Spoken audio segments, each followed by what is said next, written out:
नमस्कार दोस्तों। आज की वीडियो उस कंपनी के ऊपर होने वाली है जिसने आरजे सर को एक नाम दिया, एक पहचान दिया।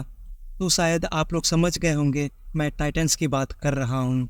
आज के दिन टाइटंस में एक बहुत ही बड़ी अपडेट आई है जो एज ए इन्वेस्टर आप लोगों को जानना बहुत ही ज़्यादा ज़रूरी है, चाहे आप टाइटंस में इन्वेस्टेड हो या फिर ना हो। तो चलिए हम लोग डायरेक्टली इसके अपडेट पर आ जाते हैं। टाइटंस में ओवरऑल रेवेन्यू ग्रोथ लगभग 20% का है और जिस चीज़ के लिए टाइटंस जाना जाता है यानी कि ज्वेलरी सेक्टर, तो ज्वेलरी सेक्टर में टाइटंस ने 21% का ग्रोथ ला कर दिया है। अगर हम लोग टाइटंस में सभी सब्सिडरी की ग्रोथ देखें तो आईवेयर सेगमेंट में 10% का ग्रोथ है, वॉच एंड वेयरेबल्स में 13% का ग्रोथ है, प्रेगनेंस और फैशन एसेसरीज में 11% का ग्रोथ है और फिर फाइनली कैरेटलैंड में 32% का ग्रोथ है। तो जिन लोगों को नहीं पता है कि कैरेटलैंड क्या है, तो कैरेटलैंड तनिष्क की एक पार्टनर कंपनी है जो टाइटंस के ही अंतर्गत आती है और ये भी ज्वेलरी सेगमेंट में काम करती है। इन सभी के बीच में क्या आप लोगों ने नोटिस किया, टाइटंस के हर एक सेगमेंट में डबल डिजिट में ग्रोथ देखने को मिली है और ओवरऑल 20% का ग्रोथ देखने को मिला है। तो as a large cap company किसी भी कंपनी को डबल डिजिट में ग्रोथ लाना ही बहुत ही ज़्यादा मुश्किल काम होती है। टाइटंस ने रेट हाइक और इन्फ्लेशन के बीच में 20% का एक मैसिव ग्रोथ ला कर दिया है जो कि काबिले तारीफ है। और इसी सेगमेंट वाइज रेवेन्यू को हम लोग डिटेल में देखने वाले हैं जिसमें आप लोगों को बहुत कुछ सीखने को मिलेगा। तो इसके लिए चलिए हम लोग मिस्टर भारत के रिपोर्ट पर आ चुके हैं। तो उसमें जितने भी इम्पोर्टेंट डेटा है तो बारी बारी से मैं आप लोगों के सामने रखने वाला हूँ।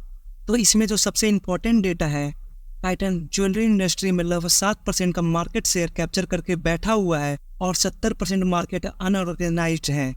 अब डिटेल में हम लोग इस लाइन की मीनिंग को समझते हैं। तो इसके लिए सबसे पहले हम लोग कंपनी की मार्केट कैप को देखें तो कंपनी की मार्केट कैप 2,80,000 करोड़ के पास पहुंचने वाली है। तो इस मार्केट कैप को देखकर बहुत सारे इन्वेस्टर्स ऐसा सोचते हैं कि ये कंपनी ऑलरेडी बहुत ही बड़ी हो चुकी है। तो आप लोग देखो कि कंपनी ने टोटल मार्केट शेयर का लगभग 7% ही मार्केट शेयर कैप्चर किया है। तो आप लोग खुद ही सोचो कि कंपनी के सामने कितना बड़ा खुला मैदान है जिसे कंपनी को कैप्चर करना अभी बाकी है। और दूसरी तरफ हम लोग कंपनी की पीयर्स को देखें तो सेकंड नंबर पे आने वाली ज्वेलरी कंपनी जिसकी मार्केट कैप 16,000 करोड़ ही देखने को मिल रहा है और टाइटंस 2,80,000 करोड़ का मार्केट कैप लेकर बैठा हुआ है। तो आप लोग इन दोनों के बीच का गैप देखो कि कितना बड़ा गैप इन दोनों के बीच में है। अब बात आती है मार्केट कैप्चर करने की, तो आप लोग खुद ही देख लो। अब बात आती है मार्केट कैप्चर करने की, तो मार्केट शेयर खुद ही चीख चीख कर बता रहा है कि मैक्सिमम मार्केट शेयर टाइटंस ही कैप्चर करेगा।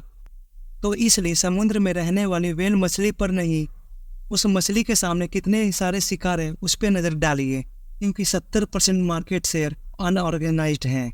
आज भले ही टाइटंस की मार्केट कैप 2,80,000 करोड़ की है, लेकिन इस लेवल पर से भी कंपनी कहीं के गुना बड़ी होने की क्षमता रखती है।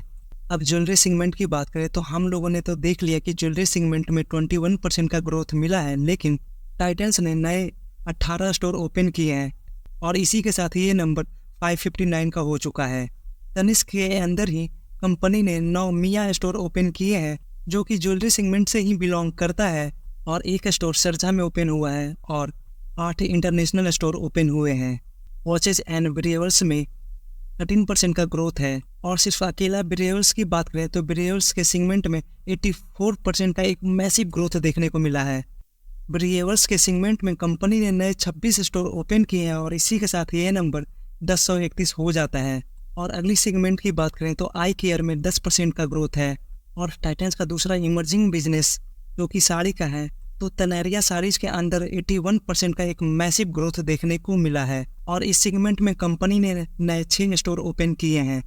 कैटालाइन में 11 नए स्टोर ओपन किए हैं और कंपनी एक नए सेगमेंट में इंटर किया है जो कि किड्स सेगमेंट का है, लेकिन अभी तक किड्स सेगमेंट का कोई भी डेटा तो अवेलेबल नहीं है। लेकिन आप लोगों ने देखा कि हर एक सेगमेंट में कंपनी ने एक मैसिव ग्रोथ ला कर दिया है। कोई भी एक सिंगल सेगमेंट नहीं है जिसमें कंपनी ने ग्रोथ नहीं दिखाया है। तो इसीलिए मैंने बोला था जो लोग इस कंपनी में इन्वेस्टेड नहीं है उन लोगों के लिए भी ये वीडियो इम्पोर्टेंट होने वाली है। अगर हम लोग कंपनी को वैल्यूएशन वाइज भी जज करें तो कंपनी का 5 सालों का एवरेज पी जो कि 77.8 पर है और करेंट पी 86 पर है। तो कंपनी 5 सालों के एवरेज वैल्यूएशन से तो बहुत ही ज़्यादा ऊपर देखने को नहीं मिल रही है और पिछले कुछ सालों से कंपनी की पी वैल्यूएशन धीरे धीरे नीचे ही जा रही थी। तो कंपनी अभी एक अट्रैक्टिव लेवल पर ट्रेड कर रहा है। अगर आप लोगों की रिस्क टेकिंग एबिलिटी अलाउ करती है तो आप लोग इस कंपनी को स्टडी पर्पस के लिए अपने वॉच लिस्ट में ऐड करके रख सकते हो। टाइटन से बिल्कुल 5 स्टार कंपनी है। और अगर इस कंपनी की फ्यूचर ग्रोथ की बात करें तो धीरे धीरे गोल्ड की डिमांड बढ़ते ही जा रही है। गोल्ड एक ऐसा एसेट है जिसे हर एक गरीब आदमी, हर एक अमीर आदमी खरीदने की ख्वाहिश रखता है। अगर इसी चीज़ को हम लोग दूसरे एस्पेक्ट से देखें तो जिन लोगों को फाइनेंशियल नॉलेज है और जिन लोगों को फाइनेंशियल नॉलेज नहीं हुई है तो दोनों ही टाइप के लोग गोल्ड को बाई करते हैं। तो ऐसे ही मल्टीपल कारणों की वजह से गोल्ड की डिमांड कभी नहीं घटती है और इसी के साथ ये स्टॉक फ्यूचर प्रूफ बन जाता है। तो चलिए मिलते हैं फिर किसी और वीडियो में। Thank you for watching.